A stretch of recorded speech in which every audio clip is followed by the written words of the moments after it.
of my least favourite things. It's a hotel room. I'm a very bad traveller. This is the International Herald Tribune. You only ever read it when you're travelling. I don't travel well at all. I mean, I like to be at home. And recently I got stranded abroad. I was in Europe when the volcanic ash cloud thing happened. I did a blog about it. Many of you put on some very kind comments about how I could, get home by waving my big flappy hands to make wind and talking into a hot air balloon, that sort of thing.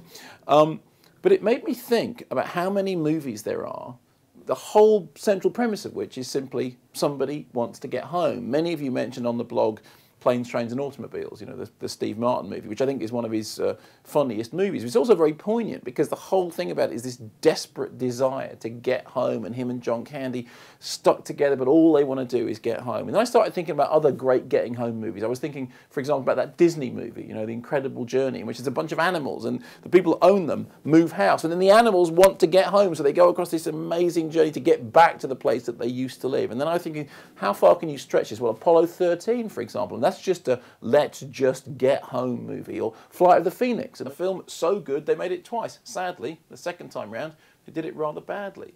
See, the thing at the centre of all these films is just that desire to get home. And I was reminded of a comedian, I think it was George Carlin, once said that the difference between American football and baseball is that American football is all about pushing back boundaries and invading other people's territories and going forward into other people's areas. But baseball is a sport about people just wanting to get home. Is that why we have this whole raft of baseball movies that work even here in the UK when we don't really do baseball as a sport?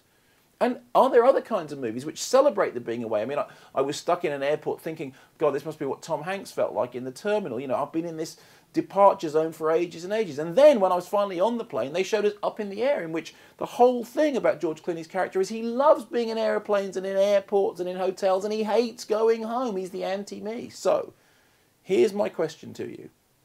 What's your favourite film about getting home? Doesn't matter if it's a man or a woman or a cat or a dog or a spaceship, whatever. What's your favourite film about getting home? Think outside the box, throw the net wide, and tell me here on the blog.